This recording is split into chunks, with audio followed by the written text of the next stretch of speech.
ဒါကတော့ကမ္ဘာကြီးဆုံးအလိုလျောက်ကွန်တီနာစိတ်ခန်းကြီးပဲဖြစ်ပါတယ်။ရွှေငွေဘီလီယံ900အကုန်ကျခံပြီးဖိလစ်ပင်းပေါ်မှာတည်ဆောက်ထားတဲ့အမကန်တမနီတော်ကြီးပါ။သူ့ကိုတော့မကောင်းဆိုးဝါးစိတ်ခန်းလို့တင်စားခိုးပေါ်ကြတဲ့ရှန်ဟိုင်းကရန်ရှမ်းရေနက်စိတ်ခန်းပဲဖြစ်ပါတယ်။ကမ္ဘာပထမဆုံးအကီယိုဝ AI နည်းပညာသုံးလူမဲ့စိတ်ခန်းတစ်ခုနီ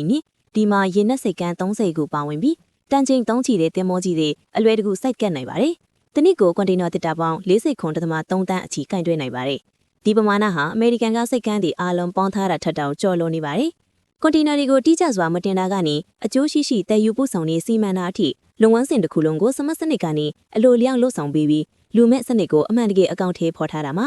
ခိုင်မာတဲ့စွမ်းရည်တွေနဲ့အတူရန်ရှမ်းစီကမ်းရဲ့လုပ်ငန်းစွမ်းရည်ဟာ10နှစ်ဆက်တိုက်ကမ္ဘာထိပ်တန်းမှာရပ်တည်နေပါတယ်။သူကရန်စီမြေဝါကျုံမော်ဒေတာနဲ့ကမ္ဘာကြီးကိုဆက်သွယ်ပေးတဲ့အဓိကအချက်ချကြတဲ့နေရာတစ်ခုဖြစ်ုံတာမက